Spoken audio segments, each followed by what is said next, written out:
Olá, queridos. Vou fazer aqui brevemente a nossa correção comentada da avaliação, tá? Para a gente poder render melhor nosso tempo em sala de aula. Temos alguns conteúdos bem interessantes para dar prosseguimento, né? Então, vou fazer essa avaliação comentada, essa correção comentada por aqui, tá? Por vídeo. Qualquer dúvida que vocês continuarem tendo, a gente conversa em aula, tá bom? Então, vamos lá, queridos. A avaliação estava bem direta, tá? Bem objetiva, não tinha muito o que ter dúvida, o que fugir muito do assunto, né? A gente foi bem direto, era uma prova bem direcionada sobre o renascimento cultural, que tratava alguns assuntos anteriores pela sua conexão, né, com o assunto em questão, tá? Então, eu ainda fiz questão de usar as mesmas imagens que a gente tinha usado durante as nossas aulas, né, para despertar aí uma memória associativa de vocês. E eu não estou aqui agora com os gráficos de quem acertou qual questão, quantas foram acertadas ou não. Então, eu vou fazer uma correção meio genérica aqui, tá? Mas vamos lá.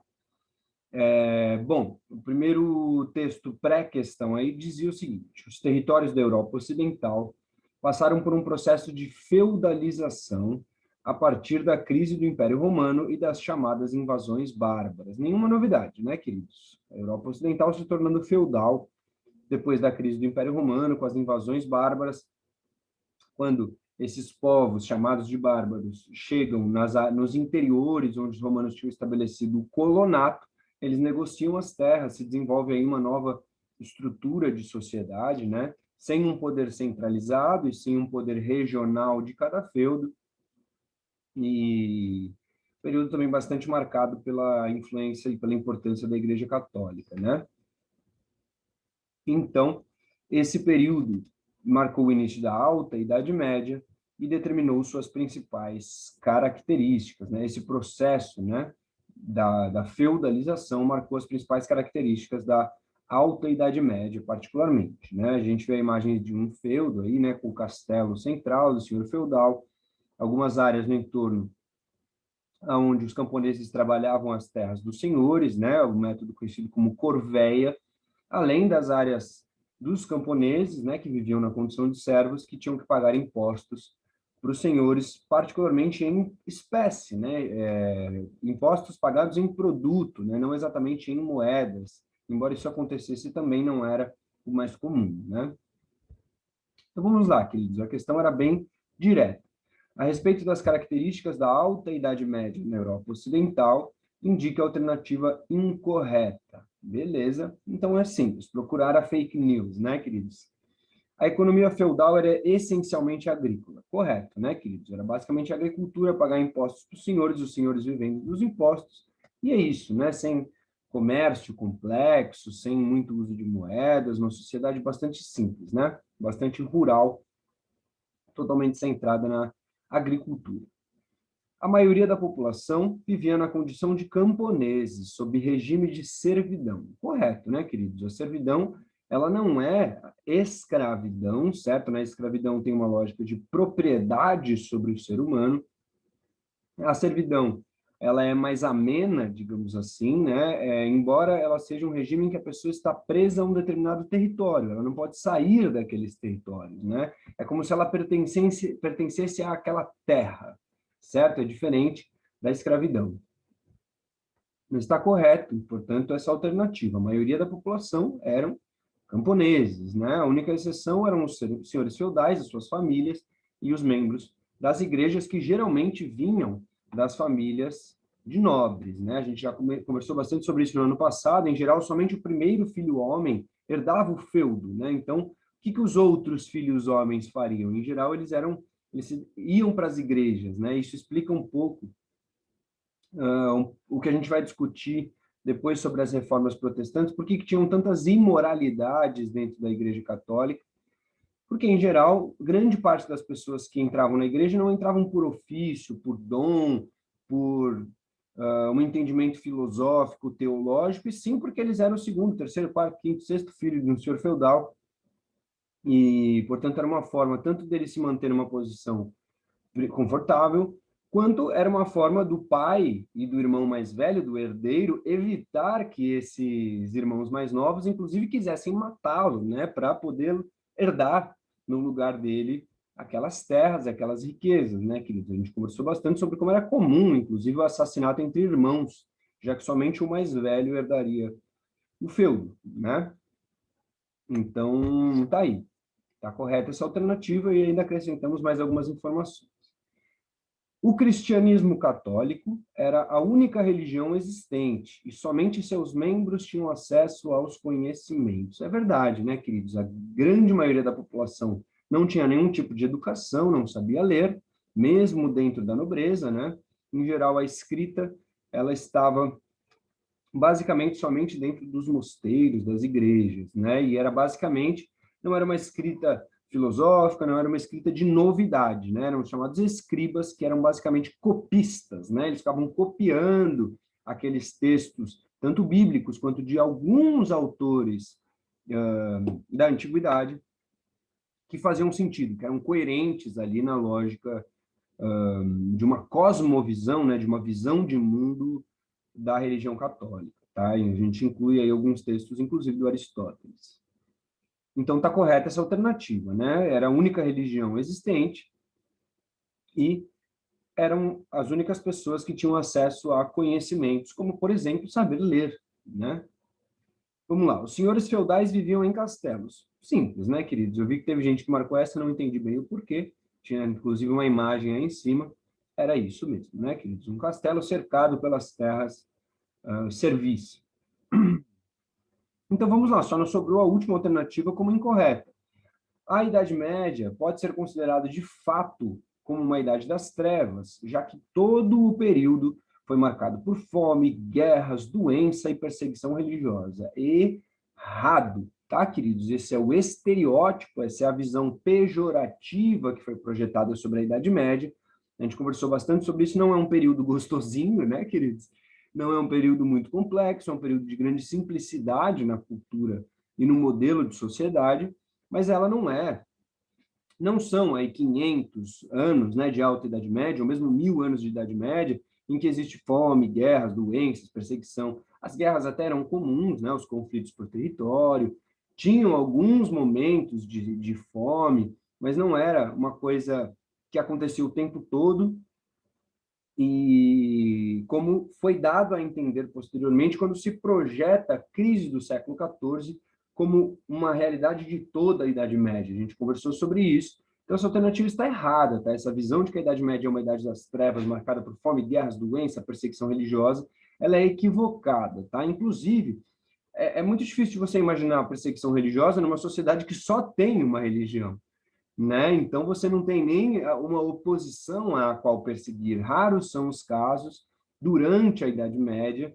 em que alguém foi perseguido por suas ideias ou aquela lógica que a gente tem das bruxas, né? Isso já é um fenômeno mais da Idade Moderna, tá? Que a gente vai conversar mais para frente, beleza? Então, essa questão ela era uma espécie de pegadinha, mas não num mau sentido, né? Para querer enganar vocês, sim para que vocês tenham a percepção crítica, né, de que essa noção de uma idade das trevas, ela é um estereótipo, ela é algo que foi projetada posteriormente sobre esse passado medieval, tá bom? Aí a gente colocou aí uma imagem de uma feira comercial europeia da Baixa Idade Média, portanto do período do Renascimento comercial e urbano, né? Então vamos aí às alternativas mais uma vez para marcar a incorreta, né? Encontrar a fake news. A respeito dos processos do processo conhecido como renascimento comercial e urbano, ocorrido durante os séculos XI, XII e XIII, identificar a alternativa incorreta, tá? Esse processo foi promovido através das cruzadas, convocadas sobre pretextos religiosos. Correto, queridos, corretíssimo, né? O Papa, se eu não me engano, Urbano II, ele convocou a nobreza feudal para a tomada de Jerusalém, para conquistar Jerusalém, que era considerada uma terra santa pelos católicos, e que fazia parte, estava ocupada nesse momento pelos impérios árabes, né, pelas povoações muçulmanas, que também viam aquela terra como sagrada e que já ocupavam aquela terra desde o século VII, né? Portanto, já estavam lá há pelo menos 500 anos, né? Nessa época. Então, sim, as cruzadas foram convocadas sob um pretexto religioso, inclusive defender os cristãos do Império Bizantino de uma possível expansão muçulmana, e sim, foram esses movimentos das cruzadas que deram origem ao que veio a ser a nossa alternativa B, né? Uma expansão do controle sobre rotas comerciais e territórios. Sim, correto, né? As cruzadas foram um pretexto para essa movimentação militar que de fato fez com que passasse a controlar rotas comerciais, novos territórios, né? E aí vamos para a nossa próxima alternativa, né? Que essas rotas comerciais, esses novos territórios foram marcados pela fundação de feiras comerciais que foram muradas, certo? Essas feiras, quando muradas, deram origem às cidades feudais, né? Dessa baixa Idade Média europeia. Portanto, a alternativa C e a D são complementares às anteriores e estão corretas, né? O ressurgimento do comércio, né? E com a fundação de feiras comerciais, o nascimento das cidades, o ressurgimento de cidades, né, que haviam sido extintas desde a feudalização, desde o fim do Império Romano. Portanto, a C e a D também estão corretas, tá? A fundação de feiras comerciais e com isso, o ressurgimento de cidades nessa Europa ocidental. Portanto, nossa alternativa errada é a E, é a última, novamente. Apesar das grandes transformações ocorridas, né, com o renascimento comercial e urbano, não alterou a organização social europeia, de modo que continuaram a existir apenas servos, nobres e membros do clero. Errado, né? Que dificilmente uma transformação tão radical ia fazer com que a sociedade permanecesse igual, não ia causar alterações, né? E a gente conversou bastante sobre o surgimento de novas camadas sociais, né? Então, servos, nobres e membros da igreja eram as únicas camadas, eram os estamentos, né, da sociedade feudal. E agora, com as feiras, com as cidades, com o comércio, nós temos novas camadas na sociedade, destacadamente os burgueses, né, os grandes comerciantes, banqueiros, mas também tínhamos várias outras modos de vida das cidades, né, como artesãos, os saltimbancos, né, que eram circenses, malabaristas, né, mas a gente destaca principalmente o surgimento da burguesia, tá? Então, essa alternativa está incorreta, né, porque ela diz que não alterou a organização social europeia, que continuaram a existir apenas servos, nobres e membros do clero, e a gente sabe que isso está errado, e destacamos o surgimento da burguesia. Beleza? Agora chegamos finalmente no século XIV, temos uma imagem aí de pessoas contaminadas pela peste bubônica e uma tentativa de tratamento por um sacerdote, né, um tratamento supersticioso, um tratamento basicamente místico, religioso, né, que na prática não resolvia. Então, vamos à nossa questão. Esse século XIV da Europa Ocidental foi marcado por uma grave crise, né, a respeito desse fenômeno. Mais uma vez, achar a fake news. Vamos lá. A ausência de saneamento básico nas cidades contribuía para a disseminação de doenças. Correto. Falamos sobre isso. Quando você joga o esgoto na rua, você tende a acumular mais ratos, você tende a ter uma sujeira, né? As próprias fezes, as próprias baratas e vários animais, a própria doença que pode ser transmitida pelas fezes, por uma água contaminada que alguém possa beber, né? Então, isso é um fato. Tá, queridos? A gente já conversou sobre isso, como essas cidades surgiram de maneira desorganizada, né, de forma no entorno de feiras, e não como um projeto urbano, como foram um dia as grandes civilizações lá da antiguidade, como continuavam sendo civilizações aqui da América, da China, do próprio Império Bizantino, né?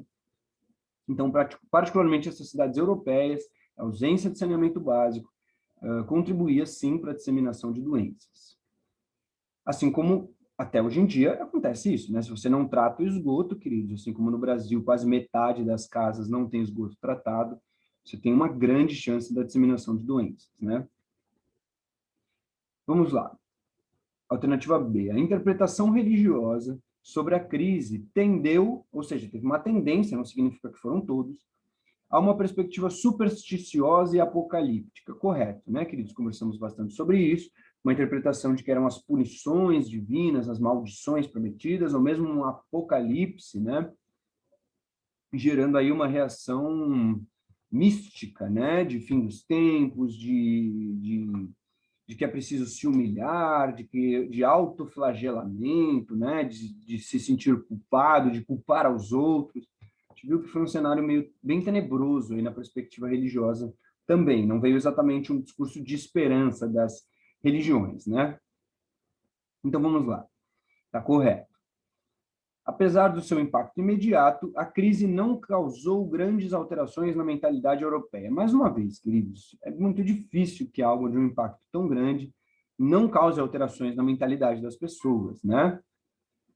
E a gente sabe o quanto que essa crise do século XIV está diretamente relacionada ao renascimento cultural. Então, dizer que não causou grandes alterações está equivocado, beleza? Então, por último, o período foi marcado pela pandemia de peste bubônica, né? Vários continentes tiveram essa contaminação, levando ao óbito ao menos um terço da população europeia, verdade, né?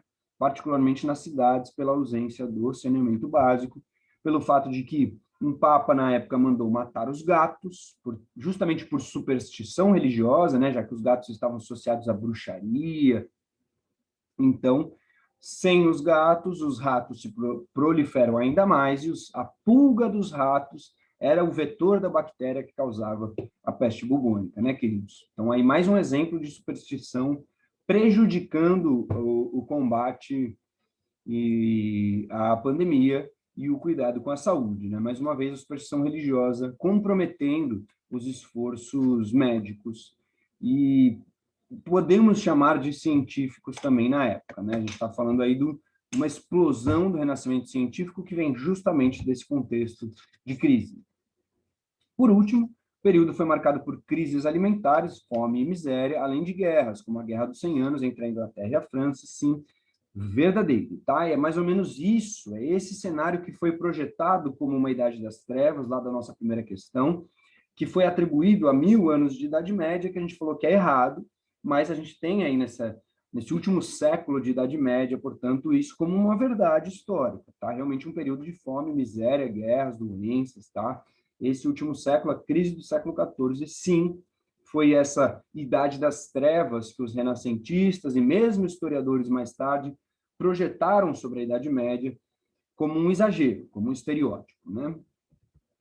Então vamos lá, queridos. Chegamos no Renascimento Cultural, finalmente. Temos aí a pintura do Rafael Sanzio, a Escola de Atenas, né, com centralidade para a figura de Platão e Aristóteles, mas também com vários outros filósofos, cientistas, estudiosos, com globos, compassos, livros, debatendo, né, uma certa apologia ao conhecimento, à filosofia, à racionalidade, né, queridos? Um tema que aparece aí mostrando para a gente uma das coisas que estavam sendo valorizadas na época, que contrasta com um cenário medieval em que somente todas as artes eram, em geral, religiosas, né? Eram bíblicas, cristãs e tecnicamente muito mais simples, né? Em geral, a gente não tinha nem muitas obras expostas, né? Em geral, as pinturas, elas faziam parte, elas estavam no canto dos livros que os escribas copiavam, eles faziam algumas gravuras que retratavam a cena que estava sendo descrita ali no texto. Não era, a Idade Média não foi dentro da Europa, não foi exatamente um contexto de artes públicas, de valorização do belo, da beleza, das técnicas artísticas, né? E aqui, portanto, já no Renascimento Cultural, a gente tem essa novidade, além da qualidade técnica, uma temática bem diferente. Então, vamos lá, queridos, marcar as 3 alternativas que julgarem incorretas, tá? Processo conhecido como Renascimento Cultural, ocorrido durante os séculos XIV, XV e XVI, foi marcado por importantes transformações na mentalidade europeia. A respeito desse fenômeno, indique 3 alternativas que julgar incorretas. Queridos, sempre comparem as alternativas, tá? Sempre percebam se tem coerências ou incoerências, preste atenção na relação com as outras questões, tá? Por exemplo, nossa primeira alternativa diz: iniciou-se um cenário de caos social e crise. O enunciado diz: século XIV, XV e XVI. A gente tinha acabado de fazer uma questão que descrevia o século XIV como um cenário de caos e crise. Tá? Então, está coerente, certo? Isso faz sentido, mesmo que vocês não lembrassem. Então, está correto, não devemos marcar, certo? Trata-se de um processo de valorização do conhecimento e da racionalidade. Perfeito. Teve como agentes intelectuais, pesquisadores, artistas, arquitetos, astrônomos, entre outros. Corretíssimo, queridos. Falamos bastante sobre isso. Demos vários exemplos, inclusive. Teve suporte financeiro e estrutural de investidores, prática conhecida como mecenato. Correto, queridos. Os investidores naqueles artistas, naquelas artes, nas obras arquitetônicas, conversamos bastante sobre isso. Suas transformações marcaram o nascimento de uma nova idade histórica, a Idade Moderna. Correto, queridos, dando fim à Idade Média, inaugurando a Idade Moderna. Os renascentistas se opuseram aos conhecimentos da antiguidade, valorizando as tradições feudais medievais. Pelo contrário, né, queridos? A pintura ali mostrava para a gente justamente a valorização da filosofia greco-romana da antiguidade, a gente conversou bastante sobre isso. Os modernos, os autodenominados modernos, foram buscar referências numa antiguidade e o que ficou no meio é a Idade Média, certo? Algo que eles desprezavam, que eles queriam se diferenciar e, portanto, não estava valorizando as tradições feudais medievais, nem se opondo aos conhecimentos da antiguidade, e sim pelo contrário, certo? Vamos lá. A mentalidade renascentista era absolutamente contrária ao cristianismo e à noção de Deus. Errado, queridos, eu não preciso nem dizer. Além de ser uma generalização, quando diz absolutamente, né? Sempre a gente tem que tomar cuidado com generalizações, mas também a gente sabe que, na verdade, é uma nova forma de interpretar o cristianismo, de pensar sobre a existência de Deus, de debates teológicos, mas isso continua aparecendo nas pinturas, isso continua aparecendo nos textos, continua sendo um elemento central da cultura europeia, o cristianismo e a noção de Deus, certo? Então, essa alternativa está equivocada, certo? Nós falamos bastante sobre isso. O Renascimento não é um processo de ateísmo, ele é um processo de questionamento dos dogmas, das verdades inquestionáveis, de interpretar a literatura bíblica literalmente, falar, se está escrito aqui a Arca de Noé, porque alguém realmente colocou os animais num barco. Não, as pessoas pararam, pensaram, estudaram mais, né? Começaram a comparar essas informações e ver o que era metafórico na Bíblia, né? O que queria dizer alguma coisa que não era exatamente o que estava escrito, né? E também cientificamente chegaram a novas conclusões. Nós conversamos bastante sobre os cientistas que tiveram que defender e chegaram a ser perseguidos por isso, por dizer que a Terra girava em torno do Sol, né? Numa visão bíblica, numa visão religiosa, a Terra é o centro do universo, o ser humano é o motivo pelo qual Deus fez todo o universo, né? E nós temos que ser servos desse Deus, nós temos que nos apequenar, nós temos que servir, nós somos a humildade como uma coisa realmente pequena, né? Uma pobreza de espírito. E os renascentistas estão dizendo não, tá? Deus é infinito, Deus é o seu ser supremo, mas nós somos importantes, nós temos que valorizar o ser humano, vamos pensar Deus numa relação aí racional, vamos pensar sobre Deus, vamos estudar a natureza para compreender as características de Deus, não simplesmente falar, Deus criou o mundo em 7 dias, não, vamos estudar como que funciona os corpos celestes, vamos estudar como que funciona a natureza, não como um ateísmo, uma negação de Deus, e sim como um estudo sobre as partes de Deus, certo? Aquilo que é considerado uma criação divina, que é o universo, que é a natureza, certo? Então, está longe de ser um ateísmo, é simplesmente uma mudança, trazer a espiritualidade, a divindade para o mundo dos seres humanos, para a racionalidade, para a natureza, né? E não mais como uma coisa distante, mística, supersticiosa, certo? Deus não pode ser tratado como não passar embaixo da escada para não dar azar, né? Você tem que fazer meditações, filosofias, estudos sobre a natureza, sobre o céu, sobre o sol, a terra, o corpo humano. Isso é um estudo da natureza divina, numa concepção renascentista, certo? Então, vamos lá. Os conteúdos e a qualidade técnica das artes foram ampliados. Eu não preciso nem dizer, né, queridos? A gente vê aqui a qualidade técnica dessa pintura, a gente mostrou bastante imagens, tanto renascentistas quanto pinturas feudais, o exemplo lá dos gatos, dos cavalos, que a gente deu risada juntos. Então, sim, né, o Renascimento foi um momento de muita pesquisa, muito trabalho e esforço numa melhora arquitetônica das cidades, na qualidade artística das esculturas, das pinturas. Então, é uma verdade essa alternativa, tá? Os temas retratados em pinturas e esculturas eram variados: estudos do corpo humano, filósofos, temas cristãos, como Jesus e os apóstolos, deuses greco-romanos, entre outros. Verdade, né, querido? A gente viu tudo isso. Vimos esculturas de corpo humano, vimos pinturas com filósofos, pinturas com o nascimento de deusas gregas, vimos imagens de Jesus, a Santa Ceia, né, Jesus e os apóstolos, vimos tudo isso. Então, é um momento que Cristo e a Igreja e Deus permanecem sendo importantes, mas outros elementos vão sendo acrescentados na cultura, certo? Correto, então. Apesar do aumento do interesse pelo conhecimento, as características da natureza não foram objetos de estudo durante o Renascimento cultural. Equivocado, certo? Sim, a natureza passa a ser estudada, e é daí que a gente tem origem ao chamado Renascimento científico, um renascimento dentro da Europa, né? A gente já sabe que no Império Muçulmano, os filósofos gregos, a arte, a ciência permaneceram, assim como em diversas outras civilizações que não tinham passado pela crise feudal que a Europa tinha passado, certo?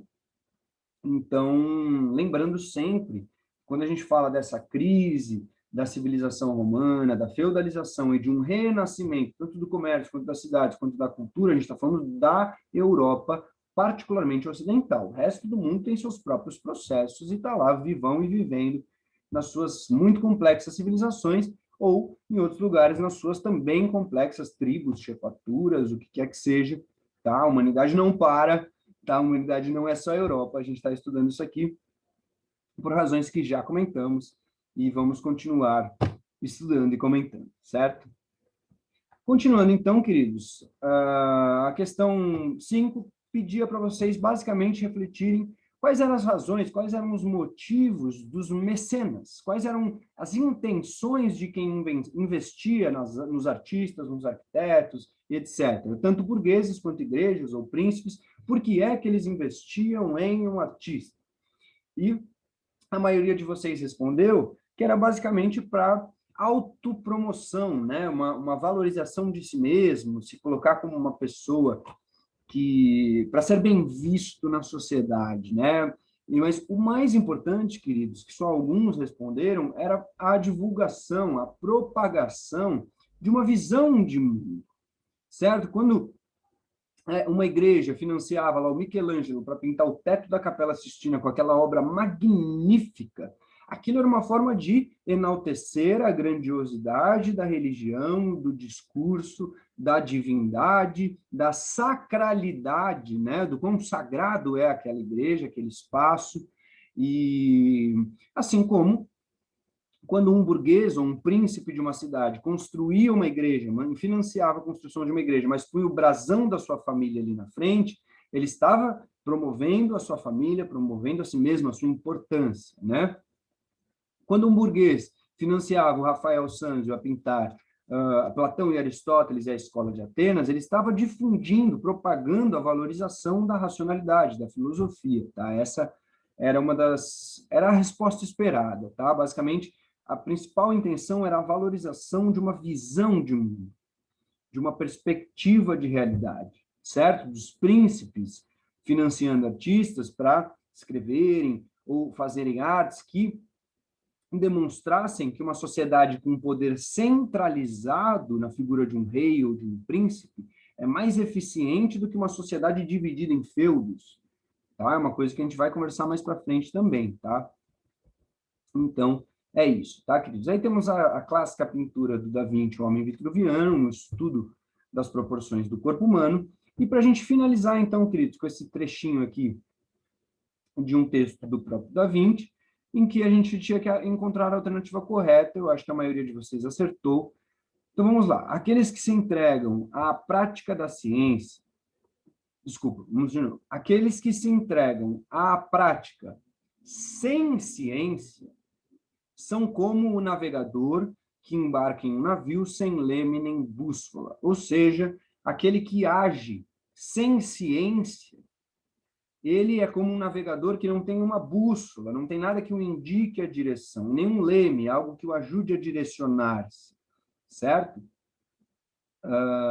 Então, ele continua. Sempre a prática, aquilo que se faz, deve fundamentar-se, deve estar fundamentado, deve ter como base uma boa teoria, certo? Antes de se fazer de um caso uma regra geral, experimente-a 2 ou 3 vezes e verifique se as experiências produzem o mesmo efeito. Ou seja, se eu uma vez tomo água e engasgo, sei lá, uma besteira aqui, um exemplo besta. Mas por quê? O que ele está dizendo? Para você nunca fazer de um caso, aconteceu uma vez, você fala, pô, é sempre assim, uma regra geral, né? Tomei água uma vez, engasguei, eu não posso chegar à conclusão de que sempre que alguém toma água, a pessoa engasga, certo? Eu preciso fazer experimentos, certo? Eu tomei uma vez e falei, a água faz a pessoa engasgar. Mas aí eu tomo 1, 2, 3, 4, 5, 6, 10 vezes, não engasgo, falo, opa, minha hipótese estava errada, certo? A gente conversou bastante sobre isso.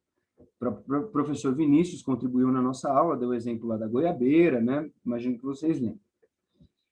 Então, vamos lá, querido. Nenhuma investigação humana pode se considerar verdadeira ciência se não passar por demonstrações matemáticas e por experimentações. Do que ele está falando, então? O autor reflete sobre o método científico. As hipóteses devem ser bem estruturadas, testadas e calculadas. Certo, queridos? Certo? Não tem erro, não tem dúvida, tá? Achei curioso alguns terem errado essa questão, porque ela era bem direta, tá? Muito provavelmente é uma questão de atenção, de interpretação de texto, tá? Porque as outras alternativas diziam: Da Vinci defende a teologia e os estudos bíblicos como soluções para questões sobre a natureza. Ele não falou nada disso aí, nem faria sentido. O autor compara um navegador sem bússola àqueles que se fundamentam em boas teorias. Pelo contrário, né, queridos? Pelo contrário, ele disse que o navegador sem bússola é aquele que não se utiliza de boas teorias, aquele que não tem uma ciência, né? Que não pratica a ciência. Então, vamos lá. Da Vinci afirma que experimentos e matemática não são suficientes para se determinar uma regra científica. Pelo contrário, ele está falando que é justamente isso que é a condição para você determinar uma regra científica. O autor afirma que é possível haver conhecimentos válidos sem comprovação. Não, pelo contrário. Então, essa questão era bem óbvia, né, queridos? Está certinho aqui. Ele reflete sobre o método científico, a necessidade de experimentar, fazer experiências para se chegar a uma regra. Correto? Eu não vou me estender mais, tá, queridos? A gente continua em sala de aula. Depois eu passo as notas para vocês, mas o importante, como sempre, é o aprendizado, a reflexão e alguns exemplos que a gente pode pegar desse caso, como o uso da racionalidade para que nós sejamos livres e possamos pensar por nós mesmos e, se for para interpretar a ideia de outros, que seja através do nosso olhar, que a gente possa, sim, ser influenciado pelos outros. Nós somos sociais, nós somos culturais, é muito importante que você tenha mais de uma referência, mas sempre a partir da sua lente, da sua razão, do que faz sentido não exatamente só para você, mas pelo que você vai ser capaz de experimentar, de testar, de comparar a coerência do discurso com a realidade, certo? Então, eu não estou aqui defendendo a opinião, que cada um pensa o que quiser e que isso é mais importante do que os outros dizem. Não, pelo contrário. Estou dizendo que a nossa razão deve ser a nossa principal ferramenta, certo? Para que a gente não seja enganado, para que a gente possa chegar a conclusões de maneira racional e de maneira coerente, evitando aí as fake news e os enganos, né, queridos? Então é isso, a gente se vê. Um beijo.